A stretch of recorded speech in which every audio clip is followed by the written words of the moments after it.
মৰমৰ ছাত্ৰ-ছাত্ৰীসকল তোমালোক সকলোকে আমাৰ এই চেনেলটোলৈ পুনৰবাৰ স্বাগতম জনাইছোঁ। আজিৰ এই ভিডিঅ'ত মই তোমালোকৰ বাবে লৈ আহিছোঁ অসম জাতীয় বিদ্যালয়ৰ চতুৰ্থ শ্ৰেণীৰ মৌখিক আৰু বুদ্ধি পৰীক্ষাৰ অনুশীলনী 9ৰ সমাধানখিনি। ভিডিঅ'টি তোমালোকে শেষলৈকে চাই থাকা। 1 নম্বৰত কি দিছে চোৱাচোন, 95 পূৰণ 99 দিছে। এইটো তোমালোকে দুটা নিয়মত এই পূৰণটো কৰিব পৰা। প্ৰথমতে মই তোমালোকক অন্য এটা নিয়ম শিকাই দিছোঁ। এই নিয়মটো তোমালোকৰ কিতাপখনতো দি থোৱা আছে, তোমালোকে এইটো প্ৰথমতে চাই লোৱা। যে কোনো সংখ্যাক যদিহে 9, 99 আৰু 999 আদিৰে পূৰণ কৰিব লগা হয়, তেতিয়াহ'লে গুণকত যিমান 9 থাকে গুণৰ সহাতে সিমান শূন্য বঢ়াই দি তাৰ পৰা গুণ সংখ্যাটো বিয়োগ কৰিলে উত্তৰটো ওলায়। কি কৈছে চোৱা, যদি কোনো সংখ্যাক 9 অথবা 99 অথবা 999ৰে পূৰণ কৰিব লগা হয়, তেতিয়া গুণকত যিমানটা 9 থাকে গুণৰ সহাতে সিমানটা শূন্য বঢ়াই দি তাৰ পৰা গুণ সংখ্যাটো আমি বিয়োগ কৰিলে উত্তৰটো ওলায়। যেনে চোৱা, ইয়াত উদাহৰণ হিচাপত দিছে 60 পূৰণ 99। ইয়াতে গুণ হৈছে 60 আৰু গুণ হৈছে 99। এতিয়া আমাক কি কৈছে, 60ৰ সহাতে যদি দুটা শূন্য আমি দি দিওঁ, 60ৰ সহাতে অৰ্থাৎ এইটো 60, ইয়াৰে সহাতে এইখিনিত যদি আমি দুটা শূন্য দি দিওঁ কিমান হ'ব, 6000 হ'ব। এতিয়া এই যিহেতু 6000 হ'লে 6000ৰ পৰা এই যদি আমি 60টো বিয়োগ কৰি দিওঁ, তেতিয়া আমি ইয়াৰে উত্তৰটো আমি পাই যাম। ঠিক আছে, একেটা নিয়মতে আমি এইটো কৰি চাওঁ আহাচোন। এই 95 আৰু 99, 95 পূৰণ 99 দি থোৱা আছে। ইয়াতে গুণটো 95টো হৈছে গুণ্য, 95টো হৈছে গুণ্য আৰু 99টো হৈছে গুণক। আৰু নিয়মমতে কি কৈছে যে 999 অথবা 999 পূৰণ কৰিব লগা হ'লে গুণকত যিমানটা 9 থাকে, এইটো গুণকত যিমানটা 9 থাকে গুণৰ সহাতে, এই গুণটোৰ সহাতে অৰ্থাৎ ইয়াতে চোৱা 95 আছে, গতিকে আমি কি লিখিলোঁ, 95 লিখিলোঁ।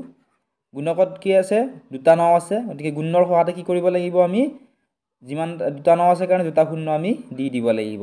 ঠিক আছে, দিয়াৰ পিছত আমি কি কৰিব লাগিব, আমি বিয়োগ চিন দিব লাগিব। বিয়োগ চিন দি যিটো গুণ আছে সেই গুণটো আমি বিয়োগ কৰি দিব লাগিব।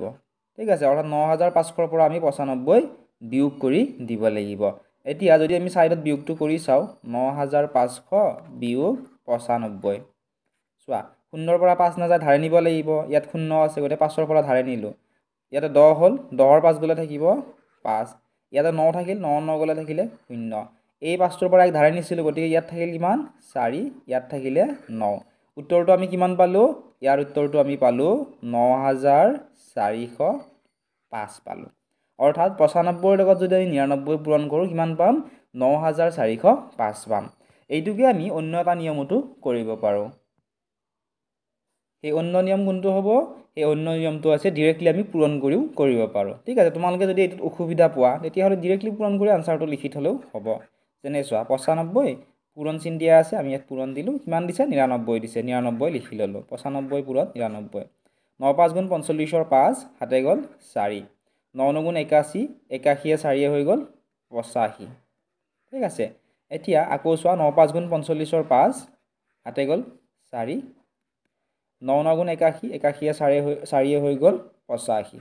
ঠিক আছে, এইখিনি যোগ কৰা, ইয়াতে কিমান হ'ব, 5 হ'ব, 5 5 কিমান হ'ব, 10, 10ৰ 0, হাতে গ'ল 1, 8 5 13, হাতে 1টো যোগ কৰিলে 13 1 হ'ব 14, 14 4, হাতে গ'ল 1, 8ৰ লগত এই হাতে যোৱা 1টো যোগ কৰিলে হৈ গ'ল 9। চোৱা, আমি একেটা সংখ্যাকে পালোঁ 9405। গতিকে এই যিখিনি খালী ঠাই আছে, এই খালী ঠাইখিনিত আমি কি লিখিব লাগিব, এই খালী ঠাইখিনিত আমি কি লিখিম, 9405 লিখিম। ঠিক আছে, দুটা নিয়ম তোমালোকক মই শিকাই দিলোঁ। যিটো নিয়মত তোমালোকে সহজ পোৱা সেইটো নিয়মতে তোমালোকে উত্তৰটো কৰিবা। নেক্সট তোমালোকে চোৱা 2 নম্বৰ প্ৰশ্নটো। 2 নম্বৰত কি দিছে চোৱাচোন, 75 পূৰণ 1000 দিয়া আছে। 75ৰ লগত কি পূৰণ কৰিব দিছে, 1000 পূৰণ কৰিব দিছে। গতিকে এইটো আমি মুখে মুখে কৰিব পাৰোঁ। চোৱা, 75ৰ পূৰণ 1, 75ৰ লগত 1 পূৰণ কৰিলে কিমান হ'ব, 75 হ'ব। আৰু তিনিটা শূন্য দিয়া আছে নহয়, তিনিটা শূন্য তোমালোকে লিখি দিলেও হ'ব, বা তোমালোকে পূৰণটো তলত কৰি চাবও পাৰা। ঠিক আছে, পূৰণটো তোমালোকে এনেধৰণে পাতিবা। চোৱা, প্ৰথমতে ডাঙৰ সংখ্যাটো পাতিবা, 1000টো পাতি ল'লা। ঠিক আছে, এনেকুৱা ধৰণে পাতিবা, তাৰপিছত 75 পাতিবা। এতিয়া এনেকুৱা ধৰণে পতাৰ পিছত তোমালোকে পূৰণ কৰি চাবা। 5ৰ লগত 0 পূৰণ কৰিলে কিমান হ'ব 0 হ'ব কাৰণ যিকোনো সংখ্যাৰ লগত 0 পূৰণ কৰিলে পূৰণফল সদায় 0 হয় এই 5ৰ লগত এই 0টো পূৰণ কৰিলেও হ'ব 0 এই 5ৰ লগত এই 0টো পূৰণ কৰিলেও হ'ব 0 আৰু 5 1 গুণ হ'ব 5 কিমান পালো 5000 পালো 7ৰ লগত 0 পূৰণ কৰা 0 পাবা 7ৰ লগত এই 0টো পূৰণ কৰিলেও 0 পাবা 7ৰ লগত এই 0টো পূৰণ কৰিলেও 0 পাবা 7 1 গুণ পাবা তোমালোকে 7 এতিয়া এইখিনি যোগ কৰি দিয়া ইয়াতে হল 0 ইয়াতে 0 ইয়াতে 0 ইয়াতে 5 ইয়াতে 7 চোৱা আমি একেটা সংখ্যাকে পালো এইটো অংক আমি ইয়াতে মুখে মুখেও কৰি দিব পাৰো ঠিক আছে এইটোৱে হৈছে ইয়াৰে উত্তৰ ইয়াৰ নিয়মটো তোমালোকে কিতাপখনতো পাবা তথাপি মই এবাৰ তোমালোকক দেখুৱাই দিছো চোৱা এইটো নিয়ম বা তোমালোকে নিয়মটো লিখি ল'ব পাৰা যে কোনো সংখ্যাক যদিহে 10 100 1000 আদিৰে পূৰণ কৰিব লাগে গুণ্য সংখ্যাৰ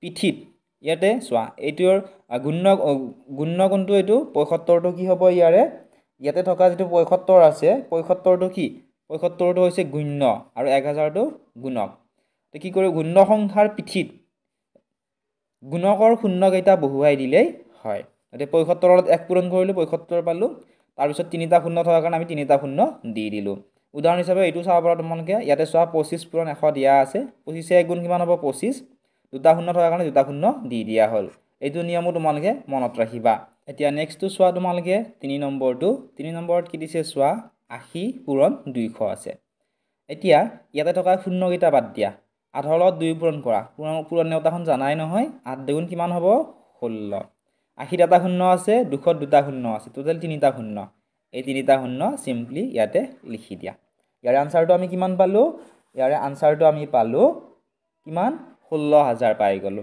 ঠিক আছে অতি সহজতে আমি আনসাৰটো উলিয়াব পাৰিলো নেক্সট এইটো চোৱা 4 নম্বৰটো 1 নম্বৰটোৰ নিচিনা একৈ দিয়া আছে ইয়াতে 45 দিয়া আছে পূৰণ চিহ্ন দি কি দিয়া আছে 99 দিয়া আছে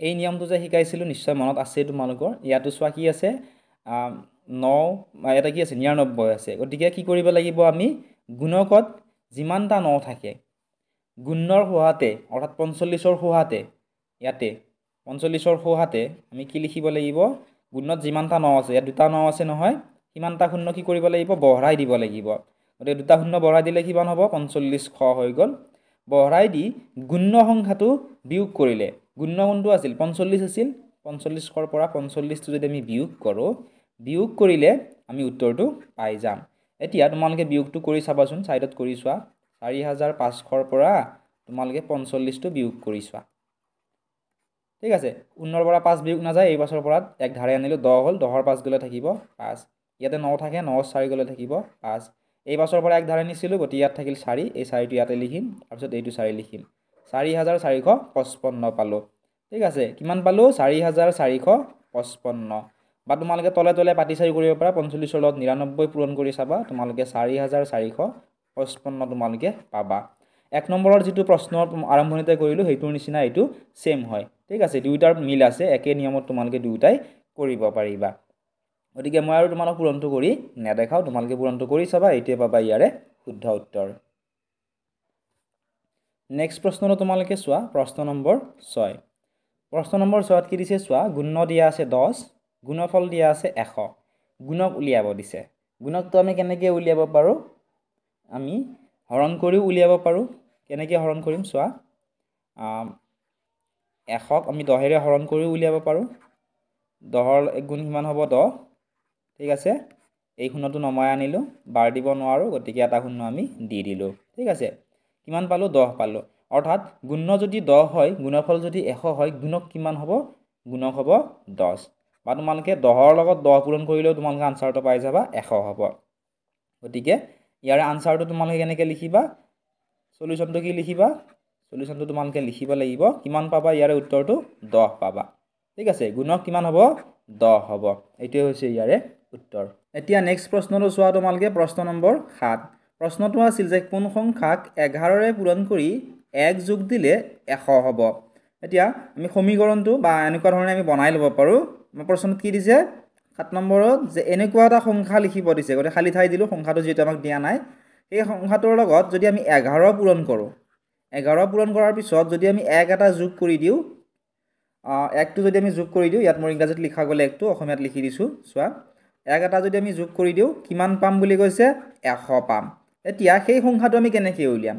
সেই সংখ্যাটো উলিয়াবৰ কাৰণে আমি কি কৰিম? যিহেতু একটো যোগ দিয়াৰ কথা কৈছে ইয়াতে, গতিকে আমি বিয়োগ কৰিম। ঠিক আছে, 100ৰ পৰা আমি 1 কি কৰিলোঁ? বিয়োগ কৰিলোঁ। ইয়াৰ পৰা 1 ধাৰে নিলোঁ, একটো 10 হ'ল, 10 1 গ'লে থাকিব 9, ইয়াতে থাকিব 9। এই একটো ধাৰে নিছিলোঁ, গতিকে ইয়াত থাকিল 0। কিমান পালোঁ আমি? 99 পালোঁ। ঠিক আছে, এতিয়া এই 99টোক আমি 11ৰে আমি হৰণ কৰি দিম। ঠিক আছে, 99ক আমি কি কৰিম? চোৱা, 99ক আমি 11ৰে আমি হৰণ কৰিম। চোৱা, 9 10 9 99, কিমানেৰে হৰণ কৰিম? 11ৰে। 11ৰ ভাগটো মাৰাচোন তোমালোকে, 11 9 গুণ কিমান পাবা? 99 পাবা। চোৱা, 11 9 গুণ 99। ঠিক আছে, 99ৰ পৰা 99 বিয়োগ কৰিলে 0। অৰ্থাৎ আমি কি গম পালোঁ? যে 11ৰ লগত যদিহে আমি 9 পূৰণ কৰোঁ, বা 9ৰ লগত যদি আমি 11 পূৰণ কৰোঁ, 9 পূৰণ 11 কিমান হ'ব? 9 পূৰণ 11 কিমান? 99। 99ৰ লগত যদি আমি এই 1টো যোগ কৰি দিওঁ, 99ৰ লগত 1 যোগ কৰিলে কিমান পাম আমি? 100 পাম। গতিকে ইয়াৰে উত্তৰটো আমি কি লিখিম? ইয়াৰে আমি উত্তৰটো কি লিখিব লাগিব? আমি উত্তৰটোত লিখিব লাগিব যে, তোমালোকে এনেধৰণে লিখি ল'বা, 9ক 11ৰে পূৰণ কৰি 1 যদি আমি যোগ কৰোঁ তেতিয়া 100 হ'ব। ঠিক আছে, গতিকে ইয়াত আনচাৰটো, সলিউশ্যনটো ছাইডত তোমালোকে এনেধৰণে লিখিব ল'ব পাৰা। সলিউশ্যন কিমান হ'ব? 9। ঠিক আছে, নেক্সট প্ৰশ্নটো চোৱা তোমালোকে। প্ৰশ্ন নম্বৰ হৈছে 8। প্ৰশ্ন নম্বৰ 8ত কি দিছে তোমালোকে চোৱাচোন। কোন সংখ্যাটো আমাক দিয়া নাই, এনেকুৱা এটা সংখ্যাক, যিকোনো এটা সংখ্যাক কি কৈছে? 7ৰে পূৰণ কৰিব দিছে। কিহেৰে পূৰণ কৰিব দিছে? 7ৰে। 7ৰে পূৰণ কৰি পূৰণ ফলৰ পৰা কি কৰিব দিছে? 5 বাদ দিব দিছে, 5 বিয়োগ কৰিব দিছে। ঠিক আছে, আমাক কি কৈছে? ইয়াৰ পৰা পূৰণ ফলটোৰ পৰা আমাক 5 বিয়োগ কৰিব দিছে। বিয়োগ কৰিলে কিমান পাম বুলি কৈছে? বিয়োগ কৰিলে আমি 100 পাম বুলি কৈছে। যিহেতু ইয়াত বাদ দিলেহে 100 পাম বুলি কৈছে, প্ৰথমতে আমি কি কৰিম? অংকটো কি হ'ব? ইয়াৰ খালী ঠাই উলিয়াবৰ কাৰণে 100ৰ পৰা আমি 100ৰ লগত কি কৰিম? আমি 5টো আমি যোগ কৰি দিম। ঠিক আছে, 5ৰ লগত 0 যোগ কৰিলে কিমান হ'ব? 5। 0ৰ লগত একো নাই, 0 হৈ গ'ল, ইয়াতে হ'ব 1। টোটেল কিমান হ'ল? 105 হ'ল। এতিয়া এই খালী ঠাইখিনিত কি হ'ব? উলিয়াবৰ কাৰণে কি কৰিম? এই 105ক আমি কি কৰিম? চোৱা, 105টোক আমি 105ক এই যিটো 7 আছে, 7টোৰে আমি হৰণ কৰি দিম।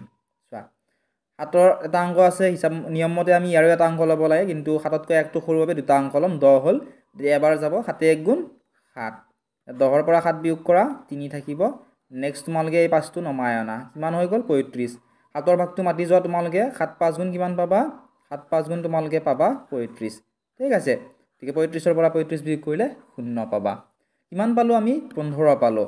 এতিয়া এই 15টো যদি আমি ইয়াত পাতি চাওঁ অংকটো, ঠিক আছে, ইয়াতে 15 পাতিলোঁ, 15। তাৰপিছত চোৱা, বাকীখিনি যদি থোৱা আছে আমাক, 15 পূৰণ 7 বিয়োগ 5। 15ৰ লগত 7 যদি আমি যোগ কৰোঁ, পূৰণ কৰোঁ, 15 7 গুণ কিমান হ'ব তোমালোকে চোৱাচোন। ইয়াতে মই ওপৰত কৰি দিছোঁ, চোৱা, 15 পূৰণ 7। 7 5 গুণ 35ৰ 5, 7 গ'ল 3। 7 1 গুণ 7, 7 3 হৈ গ'ল 10। কিমান পালোঁ আমি? 105 পালোঁ। 105টো আমি ইয়াতে লিখিলোঁ। বিয়োগ চিন আছে, বিয়োগ চিন দিলোঁ, ইয়াতে লিখিলোঁ 5। 105ৰ পৰা যদি আমি 5 বিয়োগ কৰোঁ, কিমান পাম? 100 পাম। চোৱা, আমাক কি সুধিছিল? যে কোন সংখ্যাক 7ৰে পূৰণ কৰি পূৰণ ফলৰ পৰা 5 বাদ দিলে 100 হ'ব? কোনটো সংখ্যাক? 15ক। 15ক যদি আমি 7ৰে পূৰণ কৰোঁ, 15 7 গুণ 105 পাম। 105ৰ পৰা যদি আমি 5 বিয়োগ কৰোঁ, 100 পাম। গতিকে এই খালী যিখিনি ঠাই আছে, বা ইয়াৰে যিটো উত্তৰ, ইয়াতে উত্তৰটো তোমালোকে কি পাবা? সমাধানটো কি পাবা তোমালোকে? ইয়াতে সমাধান লিখিবা তোমালোকে, কিমান পাবা? 15। ঠিক আছে, 15 বুলি লিখি থবা তোমালোকে। 15ক 7ৰে পূৰণ কৰি পূৰণ ফলৰ পৰা 5 বাদ দিলে আমি 100 পাম। ঠিক আছে, এইটোৱে হৈছে ইয়াৰে উত্তৰ। মৰমৰ ছাত্ৰ ছাত্ৰীসকল, এতিয়া তোমালোকে 9 নম্বৰ প্ৰশ্নটো চোৱা। 9 নম্বৰত কি দিছে চোৱা, কোন সংখ্যাক 6ৰে পূৰণ কৰি 10 যোগ দিলে 100 হ'ব সুধিছে। আমাক সংখ্যাটো দিয়াই নাই, এনেকুৱা এটা সংখ্যা আমাক বাছি উলিয়াবলৈ দিছে, যিটো সংখ্যাক আমি যদি কিহেৰে পূৰণ কৰিম? 6ৰে পূৰণ কৰোঁ, পূৰণ কৰি আমি যদি 10 যোগ কৰোঁ, কিমান যোগ কৰিম? 10 যোগ কৰিলে কিমান পাব লাগে? আমি 100 পাব লাগে। গতিকে সেই সংখ্যাটো আমি উলিয়াব লাগে। আগৰটোত আমাক কি দিছিলে? 5 বাদ দিব দিছিল। বাদ দিব দিওঁতে আমি কি কৰিছিলোঁ? 100ৰ লগত 5টো যোগ কৰিছিলোঁ। ইয়াতে আমাক কি কৈছে? 100ৰ লগত 10 যোগ কৰিব দিছে। যেহেতু 10টো আমাক যোগ কৰিব দিছে আমি কি কৰিব লাগিব 100ৰ পৰা 10টো বিয়োগ কৰিব লাগিব মনত ৰাখিবা এনেকুৱা ধৰণৰ অংক যেতিয়া দিয়ে তোমালোকক যদি বাদ দিব দিয়ে তেতিয়া যোগ কৰিব লাগিব আৰু যদি যোগ কৰিবলৈ দিয়ে তেতিয়া আমি কি কৰিব লাগিব বিয়োগ কৰিব লাগিব বিয়োগ কৰিছো 0ৰ পৰা 0 গলে থাকিব 0 10ৰ পৰা 1 গলে থাকিব 9 কিমান পালো 90 পালো এই 90টোক যদিহে আমি 6ৰে হৰণ কৰি দিও 90 কি কৰিব লাগিব আমি 90ক আমি 6ৰে হৰণ কৰিব লাগিব 6ৰ এটা অংক আছে ইয়াৰে এটা অংক লোৱা এবাৰ দিব পাৰিম 6 1 গুণ 6 9 6 গলে থাকিব 3 ইয়াতে এই শূন্যটো নমাই আনিলো 30 হল 6 5 গুণ কিমান হ'ব 6 5 গুণ হ'ব 30 ঠিক আছে 6 5 গুণ 30 হৈ গল এতিয়া আমি কিমান পালো চোৱা 15 পালো এই 15টো যদি আমি ইয়াত লিখো তোমালোকে কৰি চোৱাচোন মিলেনে 15টো যদি আমি ইয়াত লিখো চোৱা 15 6 গুণ কিমান তোমালোকে পূৰণটো কৰি চোৱা সাইডত 15 পূৰণ 6 6 5 গুণ 30ৰ 0 হাতে গল 3 6 1 গুণ 6 6 3 হৈ গল 9 15 6 গুণ কিমান পালো আমি 90 পালো 90 লিখিলো এই 90ৰ লগত এই যদি 10টো আমি যোগ কৰি দিও 90 যোগ 10 90ৰ লগত 10 যোগ কৰিলে কিমান হ'ব 100 হ'ব অৰ্থাৎ আমি কি গম পালো যে 15ৰ লগত যদি আমি 6 পূৰণ কৰি এই পূৰণ ফলটোৰ লগত আমি যদি 10 যোগ কৰো তেতিয়া কি হ'ব 100 হ'ব গতিকে ইয়াতে তোমালোকে আনসাৰটো লিখিবা তোমালোকে 15 লিখিবা আশা কৰিছো তোমালোকে বুজি পালা এইটোৱে হৈছে উত্তৰ এনে ধৰণে তোমালোকে আনসাৰসমূহ উলিয়াব লাগিব